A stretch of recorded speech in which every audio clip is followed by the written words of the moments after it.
Hey, very good evening to everyone. Myself Mukesh Verma will be delivering geography lectures for 9th standard CBSE board. So today we are going to start our first chapter, that is India size and location.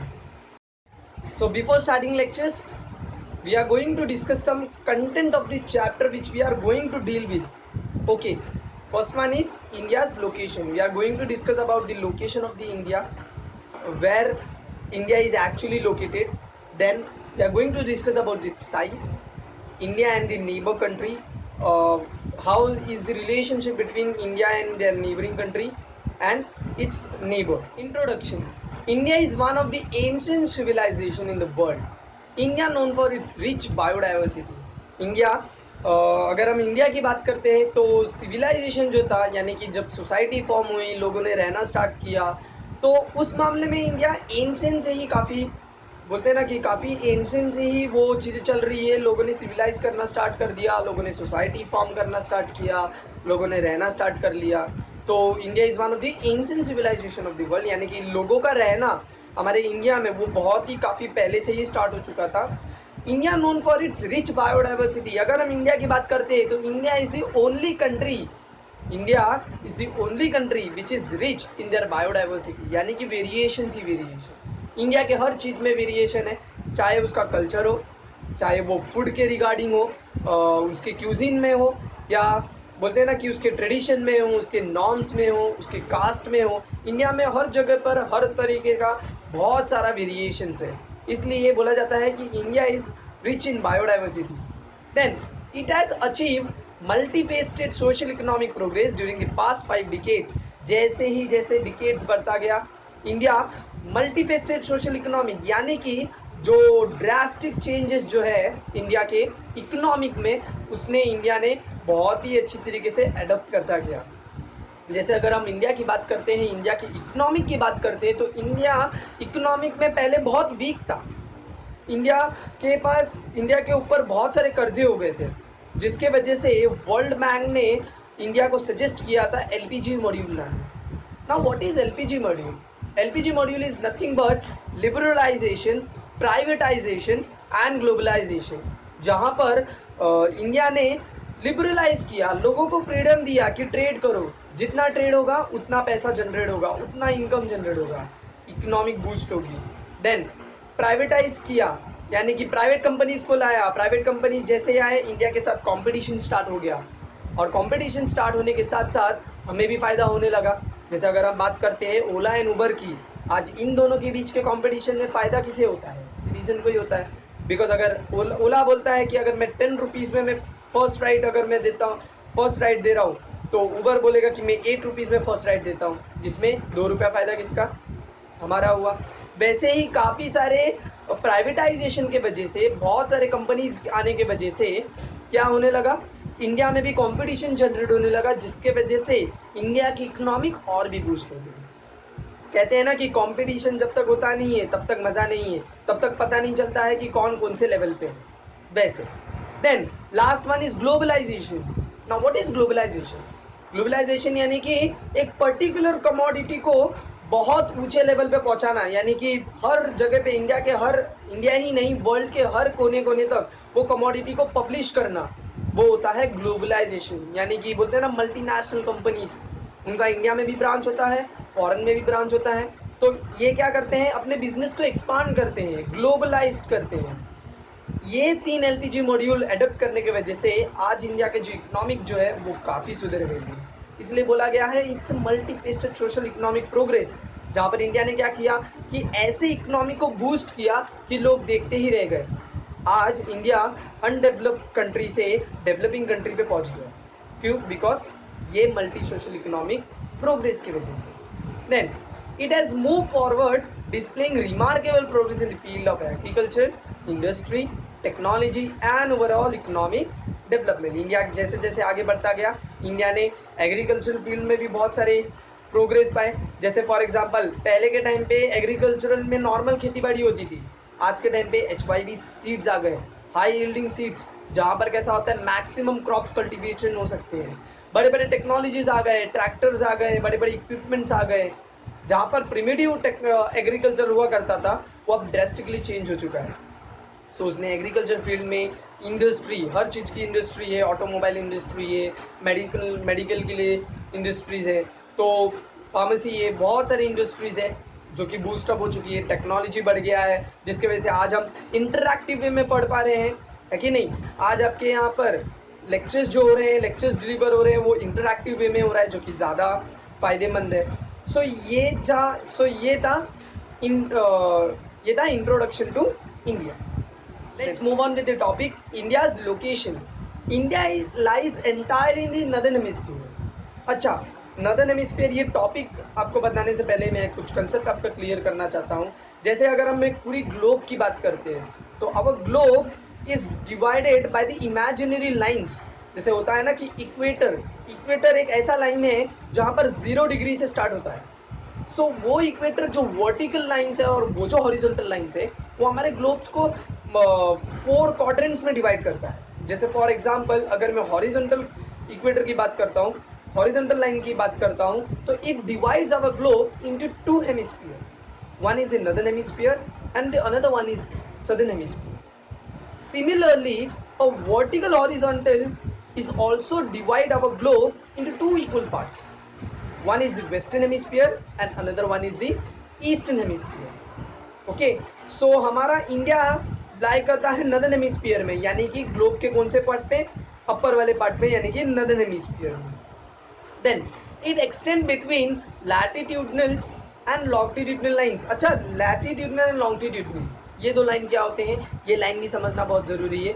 Okay, latitudinal lines are those imaginary lines which are horizontal, यानी कि horizontal line or horizontal imaginary lines which are parallel to each other are latitudinal lines. Latitudinal lines word से ही पता चल रहा है, latitude. Then what is longitudinal lines? Longitudinal lines are vertical lines, okay, but they are not parallel. अब आप पूछोगे sir कैसे, हमने तो सुना है कि longitudinal lines and latitudinal lines are imaginary lines which are parallel to each other. But आप बोल रहे हो कि सर लॉन्गिट्यूडनल लाइंस जो है वो पैरेलल नहीं है, because parallel line never meets. और हमारा जो लॉन्गिट्यूडनल लाइंस है वो ग्लोब के नॉर्दर्न पॉइंट पे और सदर्न पॉइंट पे, वो दोनों पॉइंट पे क्या होता है, एक पॉइंट पर मीट होता है। वेयरएज लैटिट्यूडनल लाइंस यानी कि lateral lines, they are always parallel, वो कभी भी मीट नहीं होते। वो सर्कल ही ग्लोब में पूरा रहेगा और एक दूसरे से पैरेलल रहेंगे, ठीक है। देन लैटिट्यूडनली अगर हम बात करते हैं इंडिया की, तो लैटिट्यूडनली कैसे एक्सटेंडेड है, वो 1 डिग्री 4 मिनट्स नॉर्थ से 37 डिग्री 6 मिनट नॉर्थ है।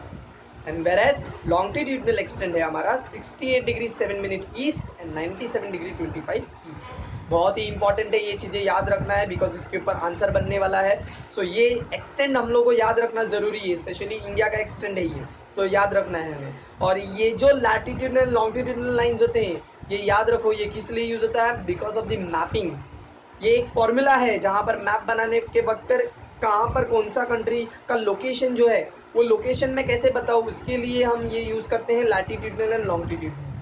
Then India is divided by the Tropic of Cancer. अच्छा, इंडिया के डिवीजन की बात करता हूँ, तो जैसे इक्वेटर इंडिया को 2 हेमिस्फीयर में डिवाइड करता है, northern hemisphere and southern hemisphere. Similarly 2 imaginary lines और होते हैं। जैसे अगर हम इंडिया के इक्वेटर यानी 0 डिग्री से अगर हम 23 डिग्री 30 मिनट्स नॉर्थ की तरफ जाएंगे तो एक इमेजिनरी लाइन पास ऑन होता है जिसे हम बोलते हैं Tropic of Cancer. Similarly 23 degree 30 minute जो नॉर्थ का नीचे का जो साइड है वहाँ पर अगर हम इमेजिनरी लाइंस पास ऑन करते हैं तो वो होता है tropic of Capricorn.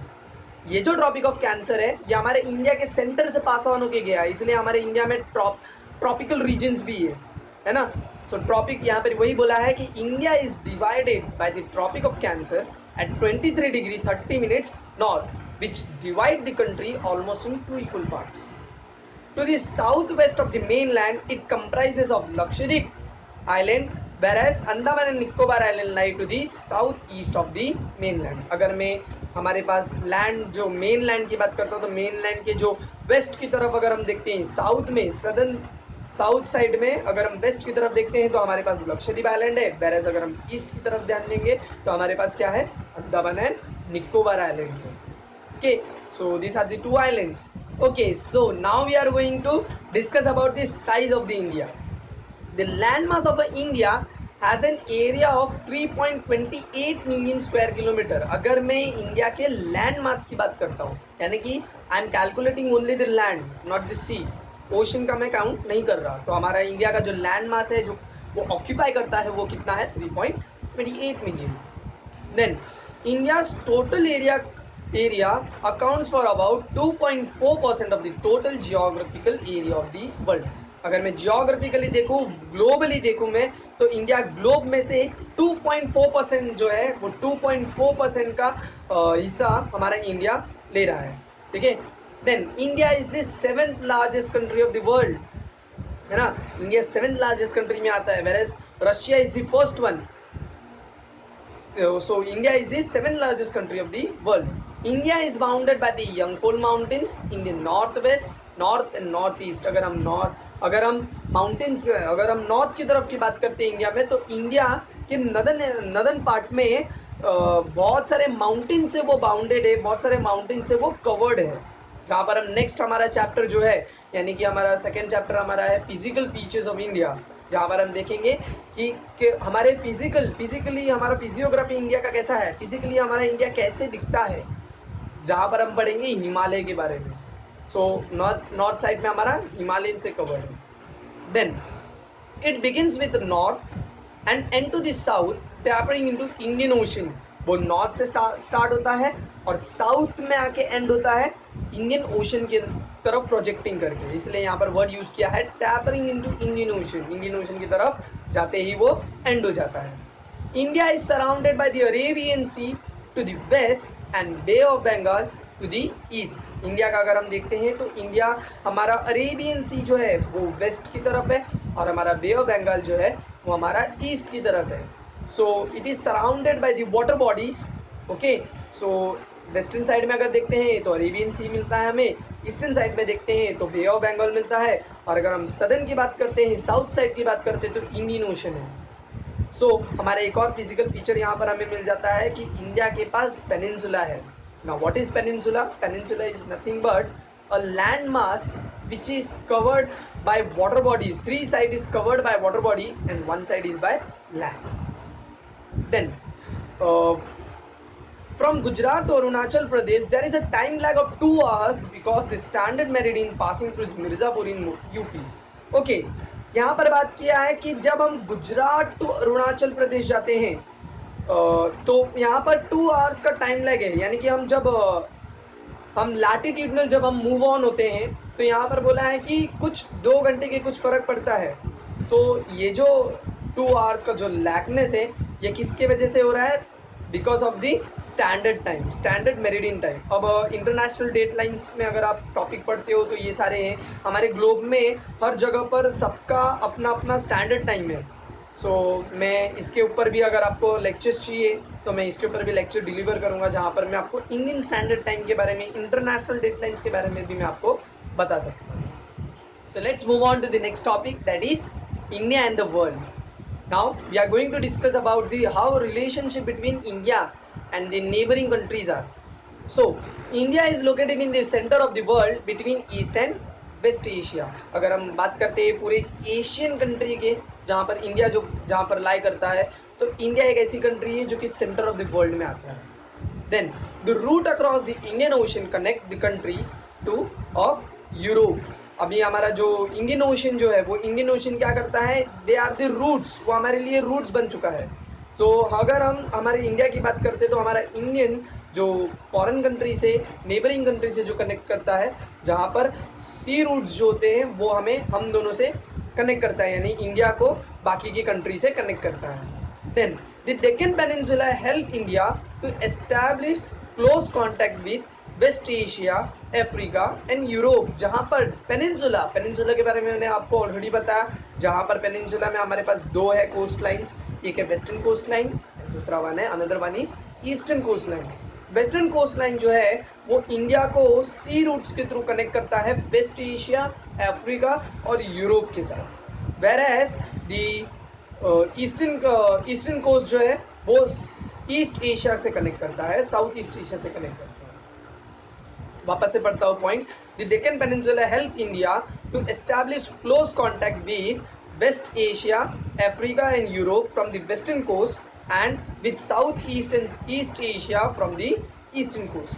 The ocean which is in the south of the India is named as Indian Ocean. हमारा जो साउथ में जो ओशन है उसे नाम जो दिया गया है वो है Indian ocean.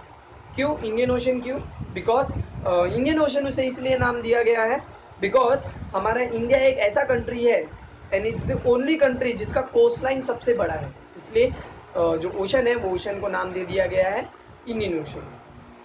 Then India's contact with the world have continued through the ages, but here relationship to the land routes are much older than our marine time. India का जो ओशन, जो इंडिया का जो कनेक्शन है पहले से ही, अगर हम इंडिया की बात करते हैं तो जैसे कि इट्स एंशियंट सिविलाइजेशन, तो पहले के टाइम पे सी रूट्स डिस्कवर नहीं हुए थे, तो हमारे इंडिया का जो नेबरिंग कंट्री से जितना भी कनेक्शन था, यानी कि जो बाकी बाहर के जो ट्रैवलर्स थे वो हमारे इंडिया में आते थे और हम बाहर जाते थे, तो वो होता था by the land route, not by the sea route. इसलिए यहाँ पर बोला है कि India's contact with the world have continued through the ages but our relationship through the land routes are much older than our maritime, यानी कि sea routes बहुत बाद में आए और उससे पहले लैंड रूट्स आए, जहाँ पर हम लैंड के थ्रू हम क्या करते थे, नेबरिंग कंट्री से हम कनेक्टेड थे। The various passes across the mountain in the north have provided passages to the ancient travelers while the ocean restricts such interaction for a long time. यहाँ पर क्या हुआ कि ये जो लैंड रोड्स थे, ये लैंड रोड्स अलाउ करते थे हमारे इंडिया में ट्रैवलर्स को आने के लिए, जिसके वजह से हमारा इंडिया क्या हो गया, और भी डिस्कवर हो गया। हमारे पास के जो स्पाइसेस थे, जो हम जिसमें रिचनेस थे, वो सारी चीज़ें, काफ़ी चीज़ें हमने लोगों के साथ शेयर किया bye the land root. Similarly हमने जो अपने जो वेस्टर्न कल्चर है और बाकी सारे ट्रेडिशंस है कुछ, वो भी हमने अडोप्ट किया बाय लैंड रूट। इसलिए लैंड रूट जो है वो हमारा सबसे पहला रूट है, ना कि हमारा ओशन रूट यानी कि sea route. So now we are going to complete our last topic, that is India's neighbour. We are going to discuss about the India's neighbour. Okay, India occupies an important strategic position in the South Asia. South Asia में हमने अभी हमने पढ़ा कि पूरे Asian country में India एक ऐसा कंट्री है जो सेंट्रली लोकेटेड है। Due to such location, centralise location, हम काफ़ी सारे कंट्री से बहुत अच्छी तरीके से जुड़ सकते हैं। ईजीएस्ट वे में हम हमारे ट्रेडिशंस को, नॉर्म्स को बहुत अच्छी तरीके से फैला सकते हैं, इंडिया को और पॉपुलराइज कर सकते हैं। सो हमारा कंट्री जो है वो एक सेंटर में है, तो ये एक स्ट्रैटेजिक पोजीशन है इंडिया के लिए। Then India has 28 states and 8 union territories. जैसे कि आप जानते हैं इंडिया के 28 स्टेट्स है एंड यूनियन टेरिटरीज जो है वो 8 है। पहले 7 थे, अब 8 हो चुके हैं।